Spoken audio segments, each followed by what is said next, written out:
Trash, Part 4, Chapter 7.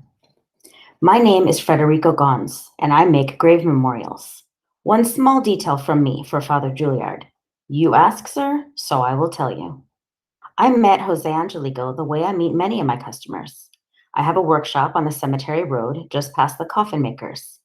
I specialize in the small, simple stone. I am very aware that my clients have next to nothing, and renting the grave has often taken most of their money. So I modify and get down to the very lowest cost. The dead, however, must have that stone.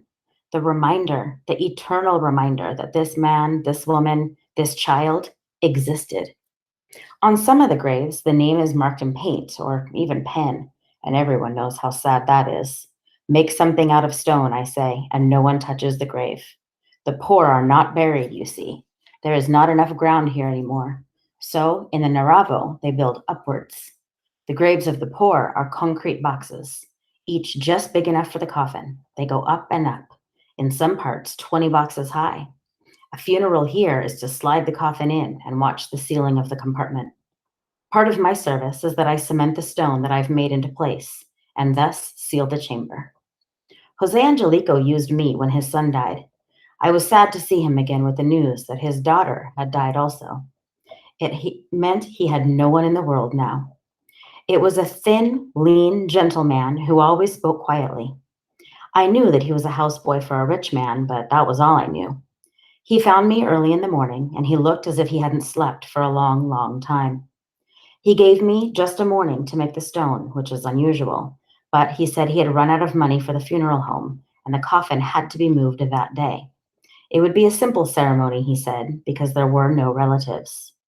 I offered him all my sympathies, and he paid me 200 as a deposit, and I set to work.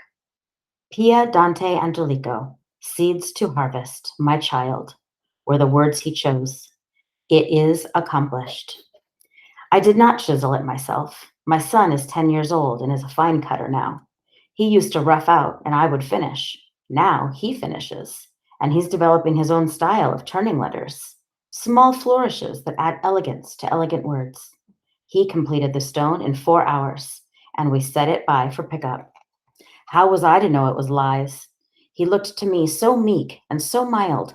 There wasn't a lie in his face. He took the stone and paid me from a small leather bag.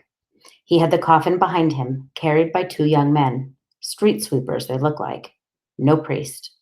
I went along and saw the coffin placed inside, and we said prayers for the child. I sealed it and fixed our little stone. All I could see was the worry and grief, like he was a man worn down to nothing.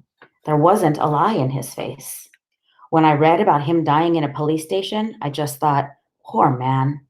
I read the story to my son, and we said a prayer for him also.